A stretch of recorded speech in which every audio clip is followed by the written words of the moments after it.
Bonjour et bienvenue sur cette chaîne Science sans spoiler. Dans cette vidéo, j'aimerais reprendre la théorie que nous avions dans la vidéo précédente. Donc, c'était cette théorie que nous avons développée en discutant l'expérience où la lumière passe par deux trous. Et puis, j'aimerais voir si cette théorie peut expliquer la théorie que nous avions avant cela, c'est-à-dire la théorie selon laquelle la lumière prend le chemin de moindre temps. Alors, je rappelle vite la théorie que nous avions dans la dernière vidéo. C'était suite à cette expérience où il y a une source lumineuse et ici un écran avec deux trous. Donc la lumière passe par ces deux trous et puis ensuite elle laisse une image sur un écran derrière. Et ce que nous avions vu ce que l'expérience a de très particulier, c'est que vous pouvez avoir certains points sur ce dernier écran où si vous aviez bouché un des trous, vous auriez de la lumière. Si vous bouchez l'autre, vous auriez aussi de la lumière qui arrive sur cet écran. Mais si vous avez les deux allumés, eh bien alors il n'y a plus de lumière. Donc ça, c'était quand même assez surprenant. C'est un peu comme si la lumière provenant des deux trous se détruisait en ce point-là de l'écran. Et on voyait donc que c'était plus compliqué. Que la première idée qu'on aurait eue, c'est de dire il faut ajouter l'intensité lumineuse qui vient d'un trou et puis celle qui vient de l'autre trou, puis ça donnera l'intensité lumineuse qui arrive finalement à un point donné de cet écran.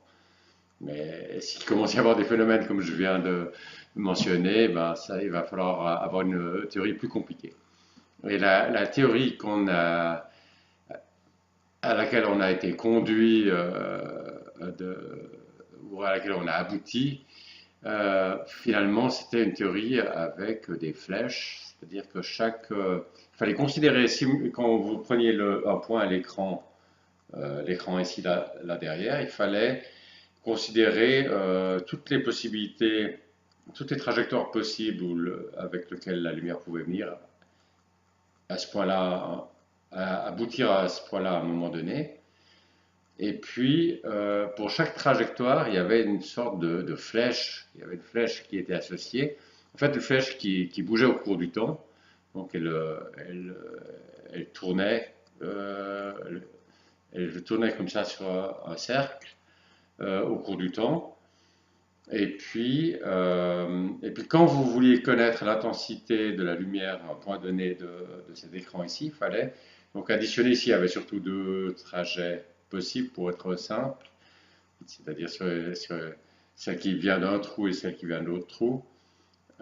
Si on néglige, si on simplifie un tout petit peu la vie en disant que entre le trou et le point de l'écran, ça va aller en ligne droite. Alors à ce moment-là, il y avait ces deux trajets. À chacun de ces trajets, il y avait une flèche qui était associée, qui allait donc, comme je disais tout à l'heure, qui tournait. Mais à un moment donné, quand elle arrivait sur l'écran, elle allait avoir une direction, et puis l'autre flèche, peut-être une autre direction. Alors si les deux directions étaient les mêmes, ensuite il fallait additionner ces flèches. C'est-à-dire que si vous avez une flèche comme ça, et puis l'autre qui est comme ça, vous les additionnez, puis ça vous donne ici la résultante, la flèche résultante. Et donc vous additionnez ces flèches. Et puis alors ça pouvait se passer, et l'intensité était le carré de la longueur, était lié à la longueur de la flèche. C'était en fait le carré de la longueur de la flèche.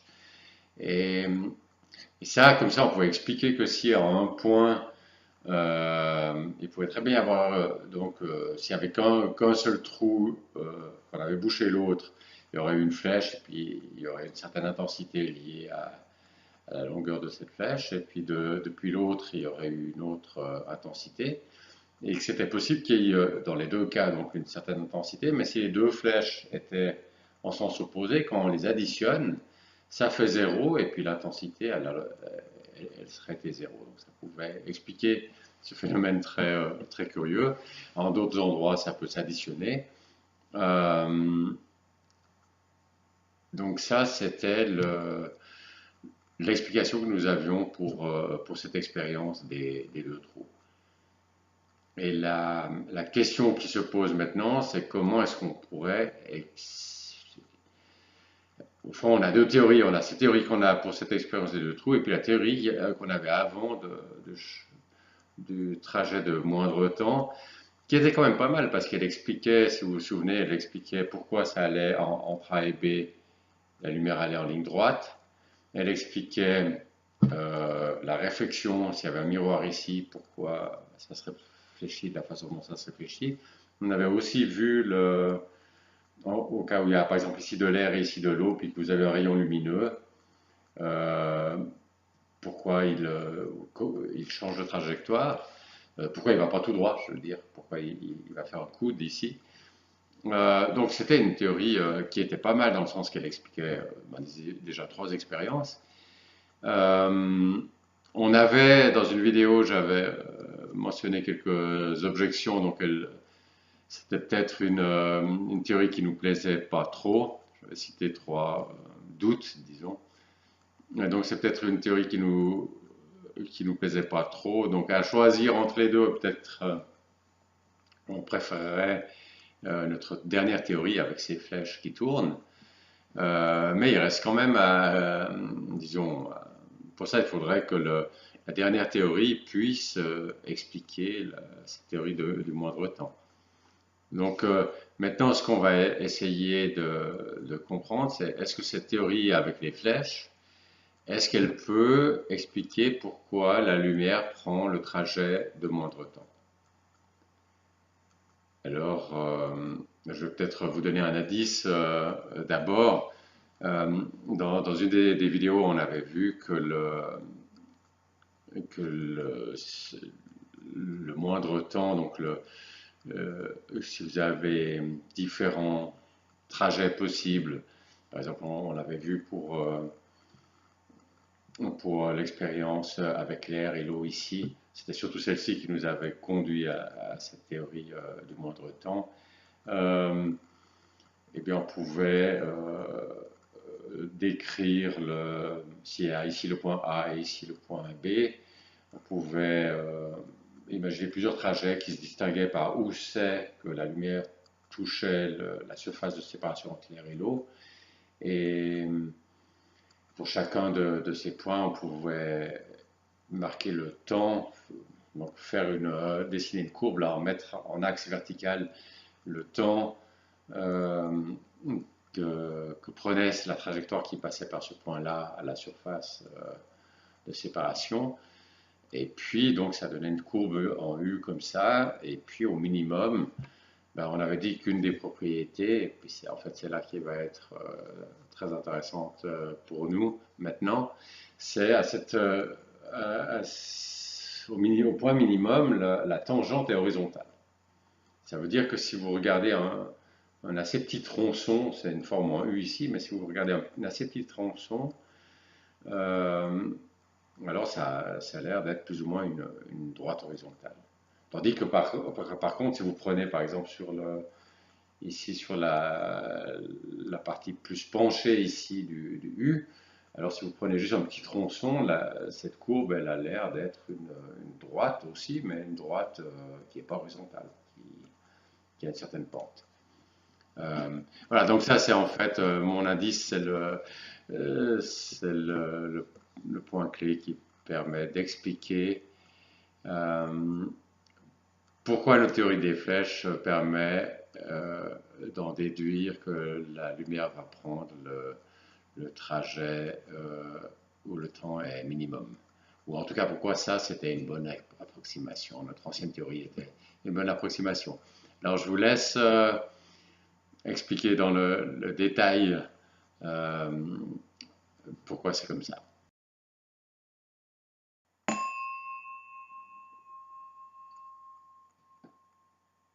Alors, comme je disais tout à l'heure, vous avez ici le temps du trajet, et puis au minimum, il y a finalement, si on bouge un petit peu le trajet, on prend un trajet, il y a le trajet de temps minimum, mais si on prend un trajet qui est assez proche, il va, comme la tangente est horizontale, il va avoir quasiment le même temps ici, le même temps de parcours. Et puis ça veut dire que notre flèche, comme la flèche elle tourne au cours du temps, comme le trajet qui est proche de celui, un trajet proche de celui du temps minimum, il aura un temps qui est quasiment le même, ben, ça veut dire que la flèche elle sera aussi quasiment la même, elle aura tourné quasiment la même chose. Donc quand elle aboutira au point qu'on considère, ce sera des flèches quasiment identiques. Et quand on va les additionner, si on additionne deux flèches quasiment identiques, elles se cumulent. Donc, ce qu'on comprend, c'est que la trajectoire qui est proche du minimum et celles qui sont, enfin, la trajectoire qui est la trajectoire de temps minimum et les trajectoires qui sont relativement proches de ça, elles vont se cumuler. Leur flèche va se cumuler et donc ils vont beaucoup contribuer à la flèche résultante.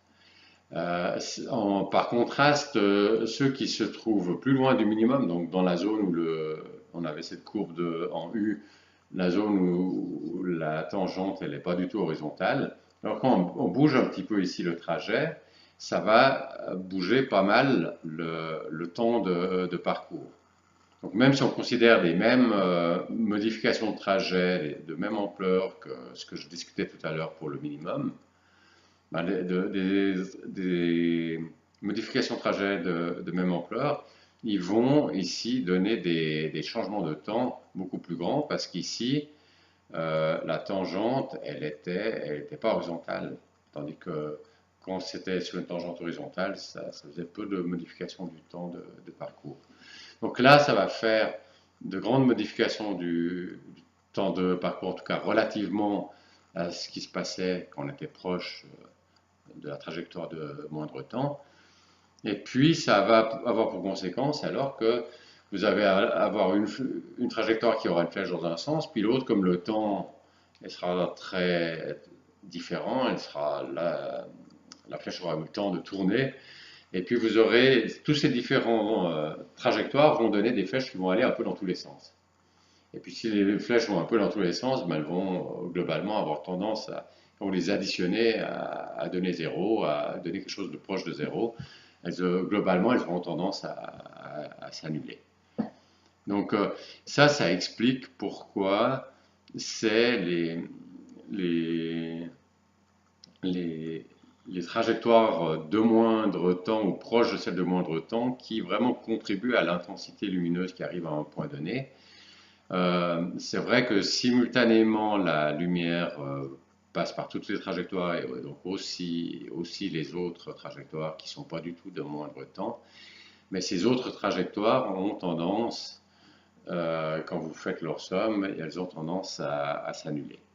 Ce qui fait que quelque part, vous pouvez les oublier et puis c'est comme si en tout cas en première approximation, c'est comme si la lumière était passée uniquement par la trajectoire de moindre temps ou tout près de ça.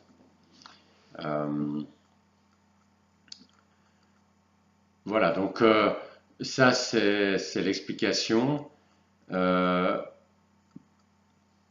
pourquoi notre nouvelle théorie, celle des flèches, permet de retrouver celle qu'on avait avant de moindre temps, qui est une sorte d'approximation de la nouvelle théorie. Deux choses.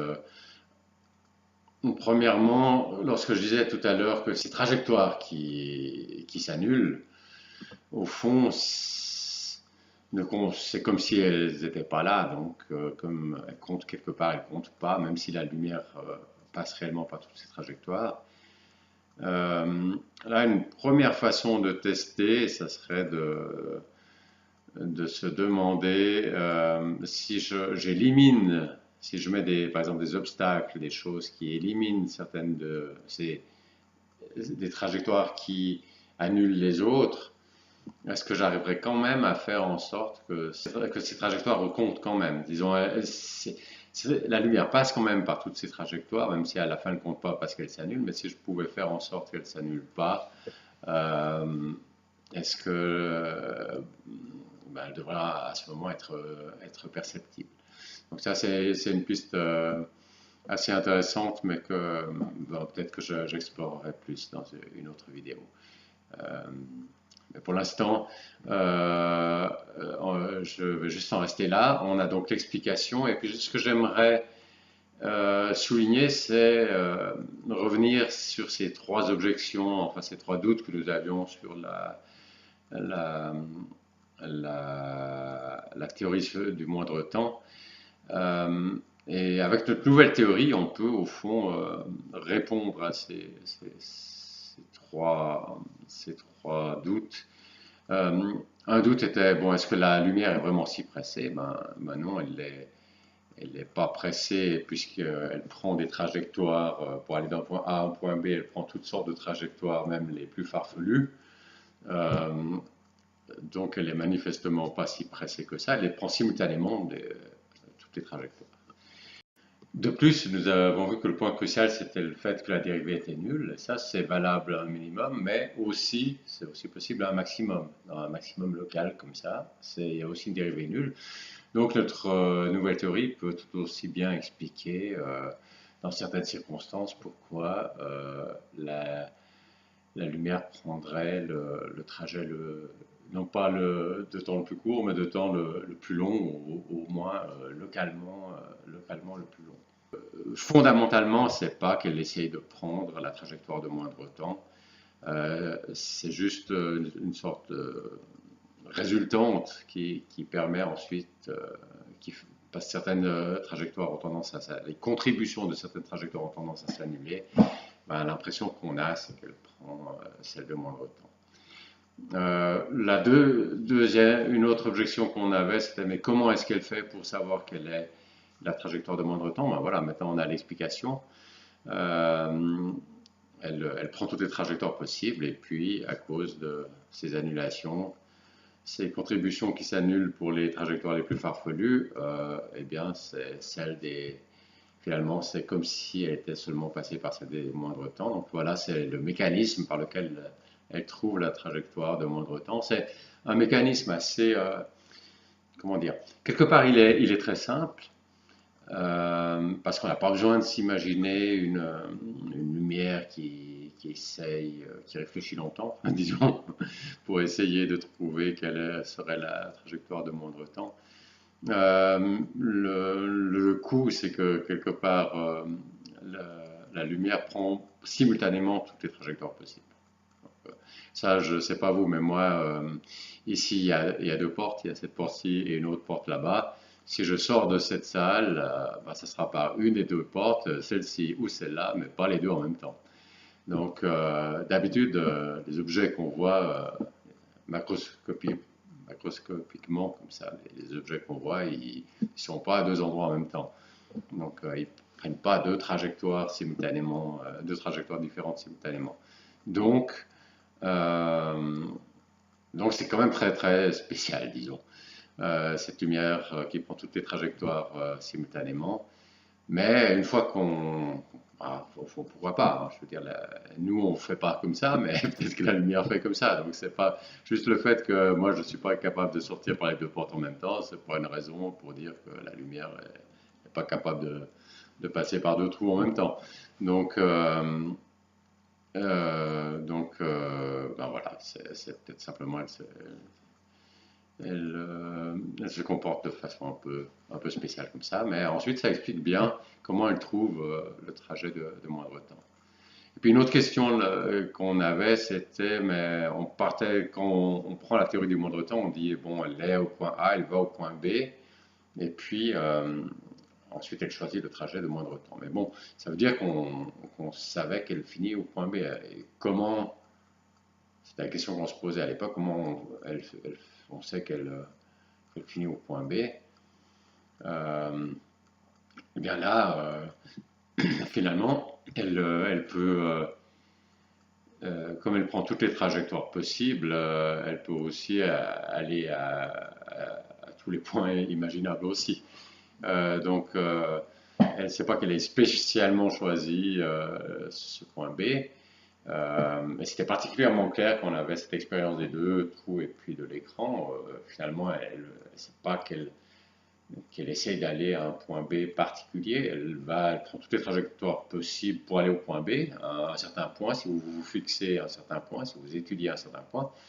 Mais si vous étudiez un autre point, vous devez aussi considérer toutes les trajectoires possibles pour aller à ce point-là. Donc elle prend simplement toutes les trajectoires possibles. Ça l'amène un peu sur l'écran à tous les points de l'écran, pas à un point particulier.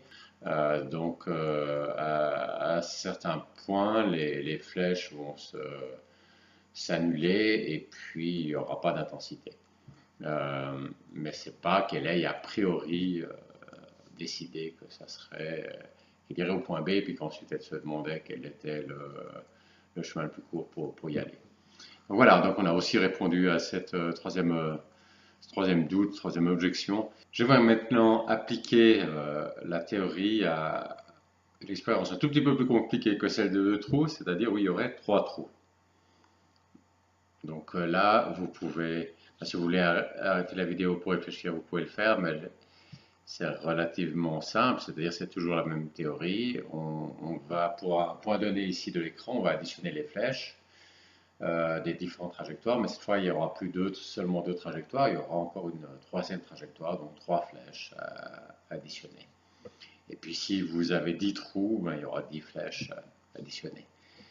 Et s'il y a 1000 trous, ok, vous avez compris. Et alors là, il y a un truc assez intéressant à faire, c'est d'aller à l'extrême, 1000 trous, 1 million de trous, enfin, s'il n'y a que des trous, c'est-à-dire si on enlève simplement cet écran. Donc on avait un écran où il y avait deux trous, on l'enlève, et au fond, c'est comme s'il n'y avait que des trous sur cet écran.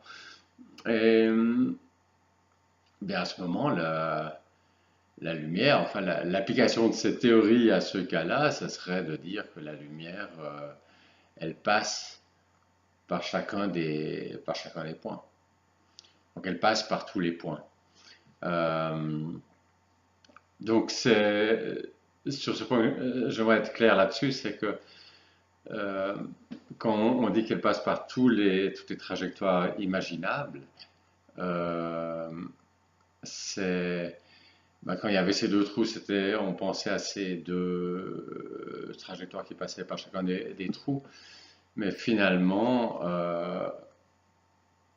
cette expérience des trous était simplement simple parce qu'elle réduisait le nombre, elle simplifiait la question parce qu'elle réduisait le nombre de possibilités de trajectoires en bouchant certaines possibilités.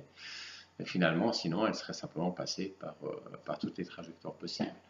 Donc, si on prend le cas de simplement la lumière qui va de A à B, elle va passer par toutes les trajectoires imaginables.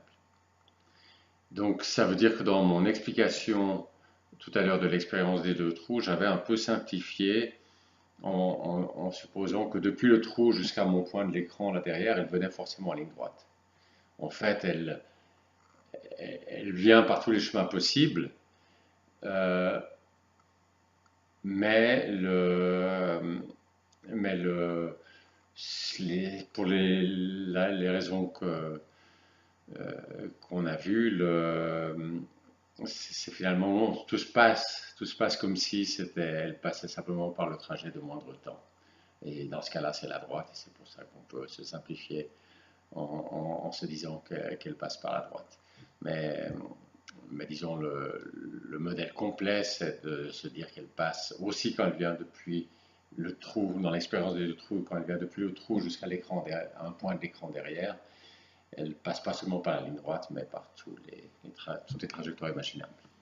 Donc voilà la réponse à la toute première question que nous avions dans cette série de vidéos sur les trajectoires de la lumière.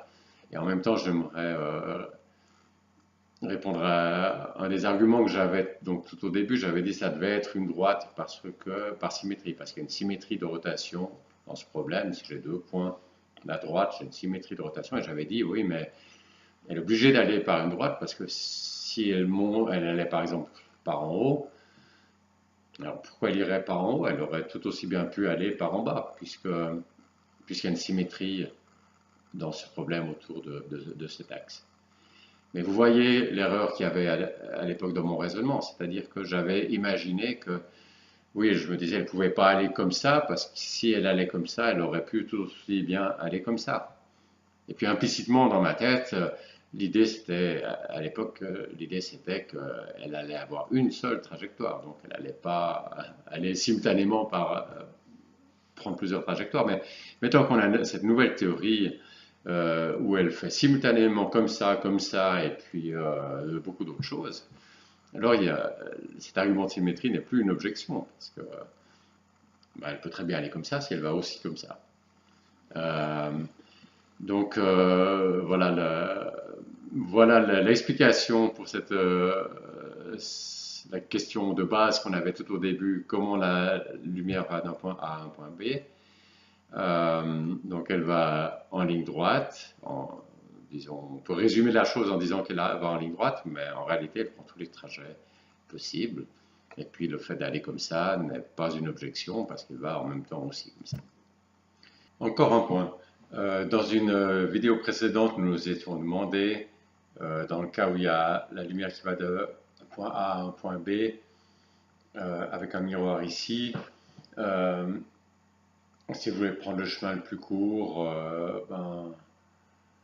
s'il n'y a pas d'obstacle ici, pourquoi elle n'allait pas simplement comme ça? Et puis s'il y avait un obstacle ici, pourquoi elle ne contournerait pas de façon la plus serrée possible, plutôt que d'aller sur le miroir?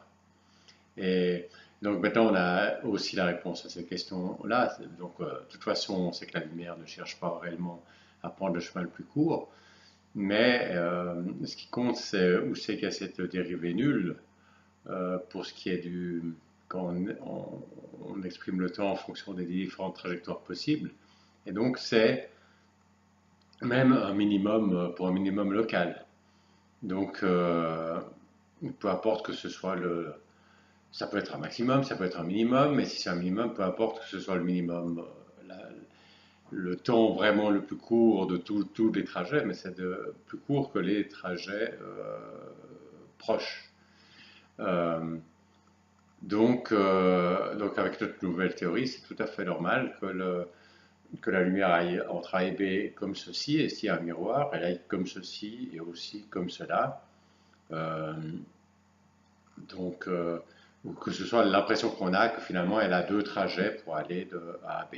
Évidemment, la vraie théorie, c'est qu'elle prend tous les trajets imaginables, mais il y en a beaucoup qui s'annulent, et ceux qui ont tendance, dont les contributions ont tendance à se compenser. Et puis finalement, il y a deux endroits où il y a un minimum local. C'est autour de ces trajectoires directes et puis la trajectoire qui passe par le miroir. Voilà. Donc maintenant, on a une très bonne théorie de la propagation de la lumière dans les mains. On arrive la fin de cette balade, ou en tout cas à la fin de cette étape de cette première série sur la trajectoire de la lumière. Et puis, donc au terme de cette balade-là, je dois vous dire exactement où on se trouve. Donc on était vraiment parti du départ, et maintenant on se trouve simplement au cœur de l'électrodynamique quantique.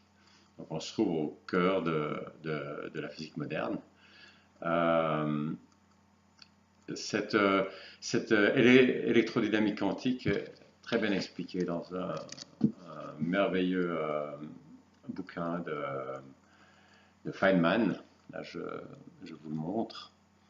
Un très très bon bouquin, très peu mathématique, ou pas mathématique du tout en fait, mais où si vous regardez, si vous ouvrez à l'intérieur, vous verrez des flèches, par exemple, comme ici.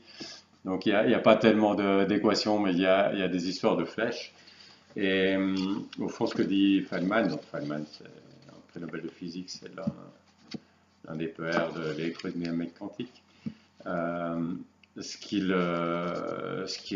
dit, il dit voilà, il y a une théorie avec ces histoires de flèches qui tournent, et puis avec ça, je peux expliquer différentes expériences, et il explique différentes expériences Donc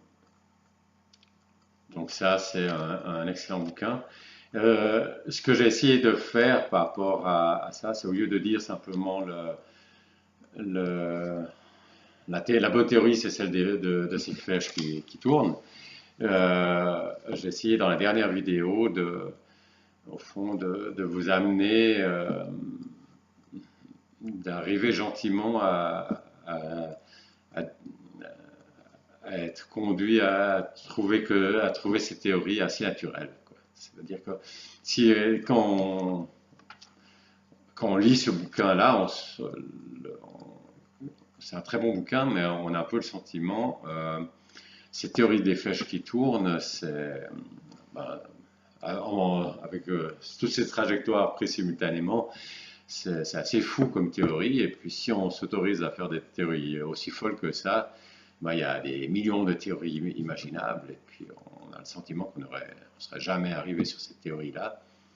Euh, et, et ce que j'essayais de montrer dans la vidéo précédente, c'est pour ça qu'elle a duré quand même un certain temps, c'est que finalement, il n'y a pas tant que ça de théories possibles et qu'on est, avec les résultats expérimentaux et puis avec quelques réflexions supplémentaires, on est assez vite conduit finalement vers une théorie comme ça.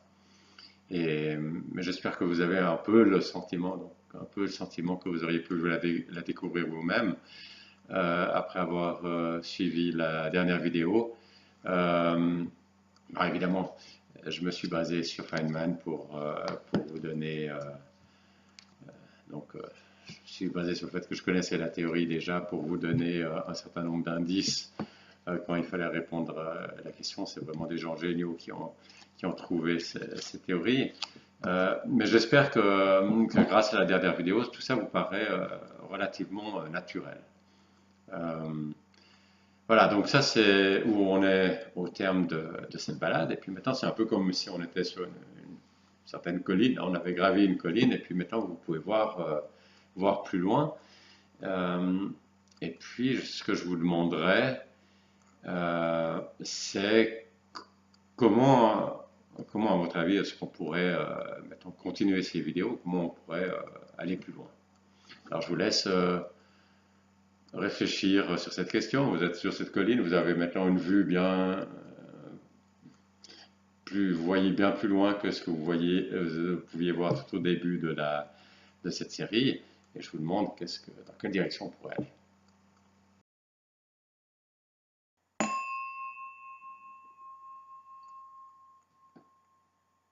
Alors, une première direction dans laquelle on pourrait aller, c'est simplement de continuer ce qu'on a fait. C'est-à-dire on a considéré un certain nombre d'expériences avec la lumière. Chaque fois, on a dû réviser notre théorie.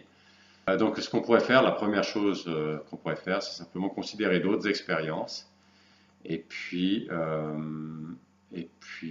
chaque fois se demander est-ce que cette théorie est correcte ou est-ce qu'il faut encore la modifier. Voilà, donc ça c'est une première direction que pourrait prendre la suite de ces vidéos. Une deuxième direction, c'est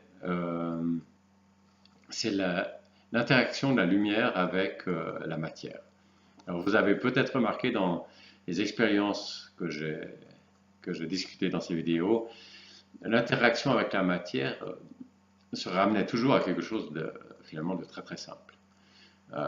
Bon, quand ça allait de A à B, ben là il n'y avait tout simplement pas de matière, donc il n'y avait pas de problème, pas de question d'interaction.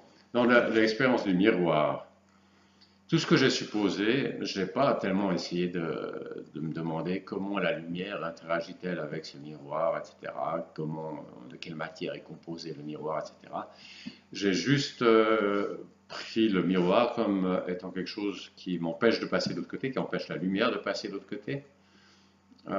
Et puis, je suis parti implicitement, je ne l'avais pas dit, mais implicitement, je suis parti de l'idée que quand la lumière arrive sur le miroir, elle ne reste pas ensuite collée sur le miroir.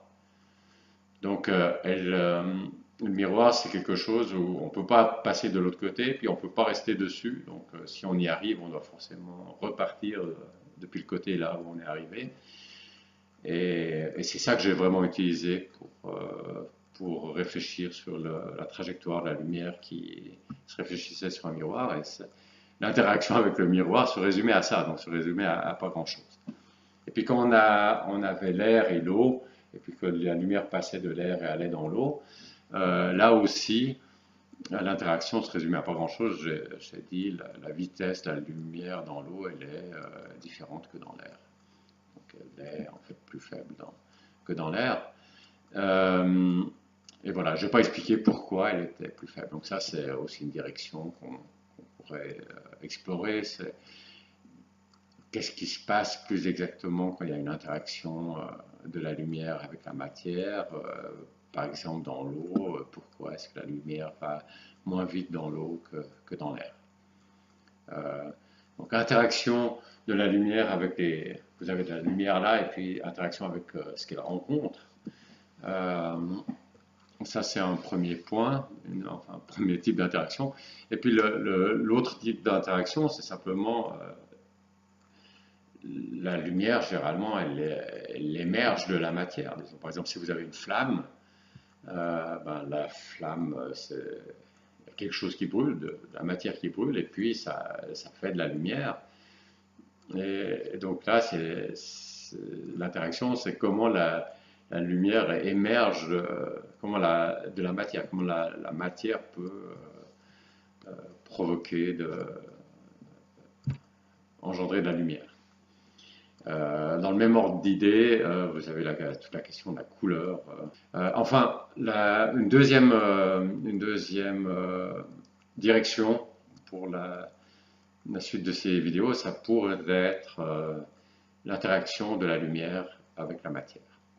Une troisième direction, ce serait de regarder la vitesse de la lumière, d'étudier la vitesse de la lumière. Là, je me suis vraiment concentré plutôt sur la trajectoire de la lumière. Et des choses la trajectoire, c'est des choses qu'on peut observer, qui sont très faciles à observer, disons. Si la lumière va en ligne droite ou pas, si le fait qu'il fait un coup quand elle passe de l'air dans l'eau, etc. C'est des choses qui sont observables sans instrument particulier. Par contre, ce qui touche à la vitesse de la lumière, c'est quand même plus compliqué parce qu'elle va tellement vite. En fait, pendant longtemps, on a cru qu'elle allait à une vitesse infinie, qu'elle allait instantanément d'ici à là. Elle va tellement vite qu'il faut des appareils de mesure assez sophistiqués pour mesurer la vitesse de la lumière. Donc, historiquement, c'est beaucoup plus tard qu'on s'est posé des questions sur la vitesse de la lumière. Et moi, dans cette série-là, pour l'instant, je n'ai pas tellement abordé la question de la vitesse de la lumière, à part par exemple, j'ai dit que la vitesse de la lumière était plus faible dans l'eau. Je n'ai même pas expliqué pourquoi, mais enfin, j'ai dit ça. Mais je n'ai pas tellement exploré la question de la vitesse de la lumière. Donc ça serait une troisième direction. Une quatrième direction, ce serait la lumière là se comporte de façon quand même assez étrange en allant simultanément faisant simultanément une infinité de trajectoires. Et on pourrait se poser la question de savoir est-ce que la lumière, il y a d'autres choses encore bizarres qu'elle fait. Donc, si elle commence à faire ça de bizarre, peut-être qu'elle fait aussi d'autres choses de bizarres. Donc, ça serait de continuer d'étudier la lumière, mais en se demandant est-ce qu'il y a d'autres choses bizarres. Mais ça, on pourrait finalement, dans les autres voies que j'ai discutées tout à l'heure, on pourrait peut-être voir s'il y a quelque chose de bizarre, d'autres choses de bizarre que fait la lumière. Mais une direction, ce serait de se demander est-ce que c'est que la lumière qui fait des choses bizarres ou bien est-ce que c'est le sommet de l'iceberg, disons, est-ce que c'est un exemple qui était plus facile à voir parce qu'il y avait cette expérience des deux trous qui était vraiment très bizarre, mais peut-être qu'il y a d'autres substances ou enfin d'autres choses qui ont des comportements bizarres. Alors si on reprend pour être concret cette expérience des deux trous, comme je te dis, moi si je sors pas d'ici par les deux portes en même temps, mais c'est vrai que par rapport à de la lumière qui est si c'est une matière relativement ténue. Si on prend un corps macroscopique, c'est un gros truc. c'est quand même assez différent, donc peut-être qu'on pourrait se poser la question pour de la matière beaucoup plus ténue. Par exemple, si on avait un flux d'électrons, puis qu'on faisait l'expérience des deux trous, on pourrait se demander est-ce que ça ferait comme la lumière ou pas. Si ça fait pas comme la lumière, ça veut dire que la lumière est vraiment un peu spéciale, et puis que dès que même des petits trucs comme les électrons, ça se comporte de façon normale, mais la lumière, elle est vraiment un cas à part. Alors ça, c'est une possibilité. Et puis l'autre possibilité, c'est que on trouve que l'électron fait aussi des choses bizarres. Euh, et à ce moment-là, ça veut dire que la limite, la frontière de la bizarrerie, elle n'est pas entre la lumière et le reste de la matière. Enfin, la lumière et la matière, mais ben, les électrons, ils sont à ce moment, si ça donnait ça comme résultat, les électrons, ils seraient aussi du côté du bizarre.